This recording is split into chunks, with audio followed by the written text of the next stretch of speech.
Ada satu hal yang penting untuk kita terangkan di sini, karena sekarang ini menyebar fitnah yang dilakukan oleh sebagian Asy'ariyah, Al-Maturidiyah terhadap aqidah Ahlus Sunnah wal Jamaah yang menuduh bahwa Ahlus Sunnah itu mujassimah atau musyabbihah, menyerupakan Allah dengan makhluk. Lalu mereka menuduh sebagian para ulama seperti Ibnu Taimiyah rahimahullah dituduh menyerupakan Allah dengan makhluk. Subhanallah, subhanallah. Kalau seandainya orang yang mengatakan seperti ini merujuk kepada kitab-kitab Ibnu Taimiyah, ya, maka dia akan mengetahui bahwa Ibnu Taimiyah rahimahullah jauh dari apa yang mereka tuduhkan. Demikian banyak pernyataan Ibnu Taimiyah rahimahullah ta'ala yang disebutkan dalam Majmu'ul Fatawa. Ketika beliau mengatakan istawa 'alal 'arsy haqiqatan lakin bila takyifin wala tashbih, bahwa Allah Subhanahu wa taala itu beristiwa di atas arsy, hakikatnya demikian secara hakiki, namun jangan kita membagaimanakan dan jangan pula kita menyerupakan Allah dengan makhluk. Beliau juga mengatakan al-imanu bima wasafa Allah bihi nafsah wa bima wasafahu bihi rasuluh min ghairi tahrifin wala ta'tilin wala takyifin wala tamthil. Mengimani apa yang Allah Subhanahu wa taala menyifati dirinya sendiri dan apa yang disifatkan oleh Rasulullah sallallahu alaihi wasallam tentang Allah, tanpa kita merubah maknanya, tanpa kita mengingkarinya, tanpa kita membagaimanakannya, dan tanpa kita menyerupakan. Dan yang semisal ini banyak sekali perkataan-perkataan Ibnu Taimiyah rahimahullahu ta'ala. Ahmad ibn Abdul Halim bin Abdul Salam Al-Harrani yang dikenal dengan Ibnu Taimiyah. Baca Al-Aqidatul Wasithiyah karya beliau. Baca Aqidah Tadmuriyah karya beliau.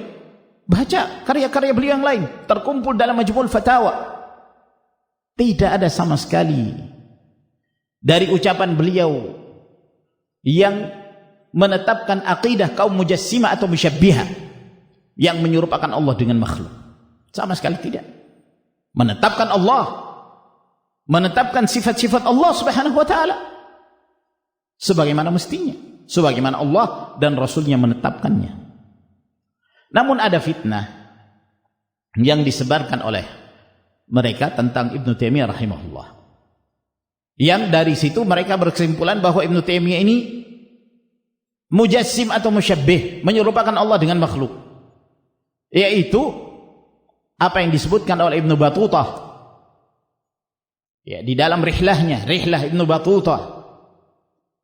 Dia menerangkan bahwa ketika dia masuk ke Damaskus, kata Ibnu Battutah ini yang suka melakukan rihlah dari satu negeri ke negeri yang lain, maka dia menyebutkan bahwa dia tiba di Damaskus, lalu dia menghadiri sholat Jumat di masjid jami'nya di Damaskus. Yang berkhutbah, yang memberi nasihat ketika itu adalah Ibnu Taimiyah, kata dia. Lalu termasuk yang disampaikan oleh Ibnu Taimiyah di situ, di dalam khutbahnya itu dia mengatakan innallaha yanzilu ila sama'id dunya kanuzuli hadza, sesungguhnya Allah turun ke langit dunia seperti turunnya aku ini. Lalu beliau turun dari tangga-tangga mimbar sampai ke bawah, sambil dia mengatakan itu, Allah turun ke langit dunia seperti turunnya aku ini, sambil beliau turun, katanya begitu ya. Lalu ketika dia mengucapkan itu, maka ada seorang ahli fikih dari madhab Malikiyah mengingkari perbuatannya. Namun ketika dia mengingkarinya, maka masyarakat yang hadir di masjid tersebut membela Ibnu Taimiyah, lalu memukul si faqih ini dengan tangan, dengan sendal, sampai kemudian sorbannya itu jatuh. Seperti itulah yang disebutkan oleh Ibnu Battutah ya. Kata para ulama, ketika para pendusta itu menggunakan dusta sebagai alasan, sebagai pembenaran, maka para ulama menggunakan sejarah, melihat histori yang ada, melihat tarikh. Ista'malna lahumut tarikh. Maka ditetapkan dalam sejarah, ya, kalau dilihat waktu masuknya Ibnu Battutah ke Damaskus itu tepat di bulan Ramadan, tepatnya pada tanggal 9 Ramadan pada tahun 726 Hijriah. Nah, sementara, ya, kalau kita melihat sejarah hidup Ibnu Taimiyah rahimahullah ta'ala, Ibnu Taimiyah rahimahullah ta'ala pada waktu itu di bulan Ramadan beliau itu sudah dipenjara. Sejak bulan Sya'ban beliau sudah dipenjara di tahun itu. Itu disebutkan dalam Zail Tabaqatil Hanabilah. Beliau sudah dipenjara qal'ah di Damaskus, ya, mulai dari bulan Sya'ban tahun 726 itu. Memasuki Ramadan beliau masih di penjara. Sampai memasuki bulan Syawal beliau masih di penjara. Ya. Sampai di bulan Dzulqa'dah. Lalu kemudian setelah itu beberapa hari beliau sakit, kemudian beliau meninggal. Rahimahullah ta'ala. Loh, lalu yang khutbah di Masjid Jami itu siapa?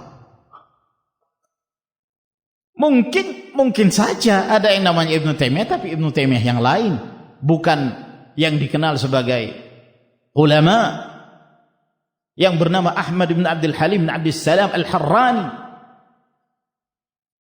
Sehingga tidak mungkin Ibnu Battutah itu melihat Ibnu Taimiyah rahimahullah ta'ala berkhutbah di masjid itu. Nah, beliau di penjara kok. Ya. Dan juga tidak dikenal Ibnu Taimiyah rahimahullah biasa mengisi khutbah Jumat. Pelajaran iya, majelis ilmu iya, halaqah ilmu iya. Tapi berkhutbah itu Ibnu Taimiyah rahimahullah ta'ala tidak dikenal dengan hal tersebut. Jadi kemudian kita melihat pada kitab-kitab beliau sangat bertentangan dengan apa yang mereka tuduhkan, bahwa Ibnu Taimiyah itu mujassim atau menyerupakan Allah dengan makhluk. Maka ma'asyiral muslimin rahimakumullah, ini yang penting untuk kita ketahui. Ibnu Taimiyah jauh dari apa yang mereka tuduhkan. Nah, kembali kepada hadis, yanzilu rabbuna, Allah azza wa jalla turun ke langit dunia. Ya. Sebagian mereka mempermasalahkan, kalau kita mengatakan Allah turun ke langit dunia dan sepertiga malam terakhir itu kan selalu ada di dunia ini. Kalau selesai di Indonesia maka ada di daerah ini, selesai di daerah ini ada lagi daerah yang lain. Jadi sepertiga malam terakhir itu selalu ada. Nah, kalau kita menetapkan Allah selalu turun ke langit dunia sepertiga malam terakhir, kata mereka, berarti arasy kosong terus. La haula wala quwata illa billah. Ini karena pemahaman yang picik. Ya. Ini lahir disebabkan karena apa? Dia selalu mengembalikan kepada makhluk dan kepada apa yang dia saksikan, bahwa kalau turun itu berarti gak di atas. Jangan menyamakan sifat Allah dengan makhluk. Jangan disamakan. Sifat Allah itu maha sempurna. Turunnya Allah bukan berarti Allah subhanahu wa ta'ala tidak lagi di atas arasy. Kita menetapkan Allah di atas arasy, sebagaimana kita menetapkan bahwa Allah azza wa jal turun ke langit dunia pada sepertiga malam terakhir, sebagaimana yang disebutkan dalam hadis-hadis mutawatir.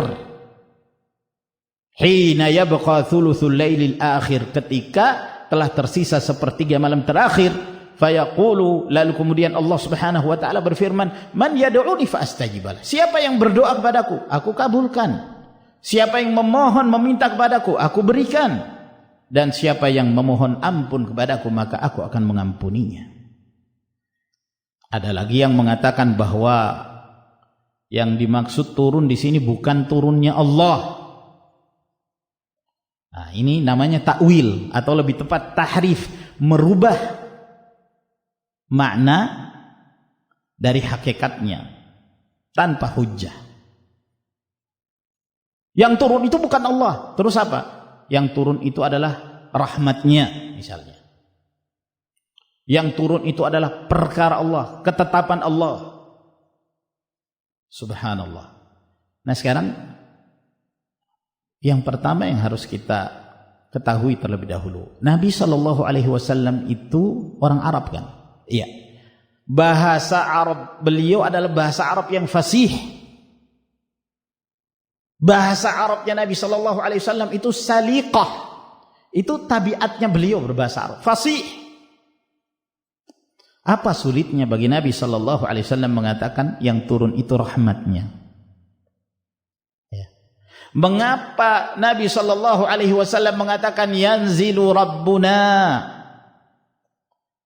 Rabb kita yang turun, Allah Subhanahu wa taala turun?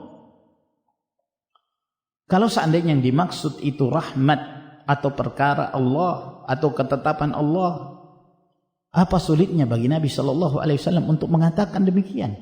Dan bahasa Arab beliau itu yang fasih, dan beliau adalah hamba yang paling mengerti tentang Allah, yang paling berilmu tentang Allah, dan paling menyampaikan nasihatnya kepada makhluk, paling fasih bahasanya, paling jujur lisannya.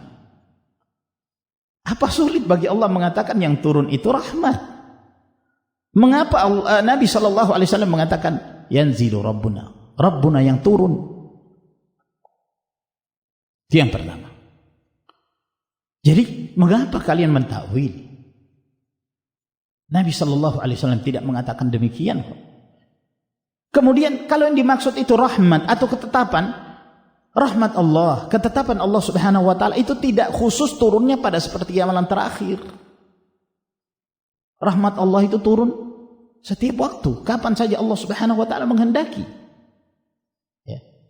Ketetapan Allah Subhanahu wa taala itu setiap saat. Kapan Allah Azza wa Jalla menghendaki sesuatu? Idza arada syai'an ay yaqula lahu kun fayakun. Apabila Allah Azza wa Jalla menghendaki sesuatu, maka Allah mengatakan kun, terjadilah. Untuk apa Nabi SAW mengatakan yanzilu Rabbuna, kemudian kalian kok seakan-akan sebagai jadi juru bicaranya Rasulullah? Nah, ini kan aneh, merubah makna dari hakikatnya. Apa sulitnya untuk mengatakan Allah Subhanahu wa taala turun ke langit dunia, tapi turunnya Allah tidak seperti turunnya siapapun dari makhluk? Selesai kan? Kenapa kita menetapkan bahwa Allah Subhanahu wa taala turun? Karena Rasulullah yang menetapkan. Rasulullah yang menyampaikan kepada kita. Lalu jangan lagi kita menyerupakan bahwa turunnya Allah seperti turunnya seorang raja dari singgasananya. Jangan. Tidak demikian cara kita mengimani perkara-perkara gaib yang datang dari Allah dan Rasulnya sallallahu alaihi wasallam. Oleh karena itu, ketika Al-Imam Malik rahimahullah ta'ala, beliau di majelisnya didatangi oleh seorang. Lalu orang ini bertanya kepada Al-Imam Malik, Ar-Rahmanu 'alal arsy istawa, kaifa istawa? Bahwa Allah itu di atas arsy beristiwa. Lalu dia bertanya, bagaimana sih istiwanya Allah itu? Dia mempertanyakan tentang bagaimananya. Apa kata Imam Malik rahimahullah? Al-istiwa'u ma'lum, wal kaifu majhul, wal imanu bihi wajib, was su'alu anhu bid'ah. Istiwa di dalam bahasa Arab itu jelas maknanya al-ulu wal irtifa', Allah maha tinggi di atas arasy. Bagaimananya? Ya majhul, kita nggak tahu. Karena Allah tidak memberitakan pada kita. Rasul tidak memberitakan pada kita. Beriman tentangnya wajib karena disebutkan oleh Allah di dalam Al-Qur'an Al-Karim. Bertanya tentang bagaimananya itu bid'ah. Karena tidak ditanyakan oleh para sahabat. Turunnya ayat itu para sahabat tidak pernah mempertanyakan. Para tabi'in tidak pernah mempertanyakan tentang bagaimana istiwanya Allah di atas arsy. Kemudian yang berikutnya bahwa Kalau yang dimaksud yang turun itu rahmatnya, yang turun itu ketetapannya, lalu yang mengatakan man yad'uni fa astajibalah, siapa yang berdoa kepadaku aku akan kabulkan, siapa yang beristighfar kepadaku aku akan ampuni, siapa yang mengucapkan itu dalam hadis? Apakah rahmat Allah? Apakah ketetapan Allah? Tidak. Allah Subhanahu wa taala, Allahu Jalla wa Ala yang menyatakan demikian, sebagaimana yang zahir di dalam hadis ini. Jadi ma'asyiral muslimin rahimakumullah, beriman kepada perkara gaib adalah dengan cara menetapkan apa yang ditetapkan oleh Allah dan Rasul dalam hadis-hadis yang sahih, tanpa kemudian seorang perlu menta'til, mengingkari atau mentamthil, menyerupakan Allah dengan makhluk, atau membagaimanakan sifat Allah itu begini dan begitu, atau merubah maknanya.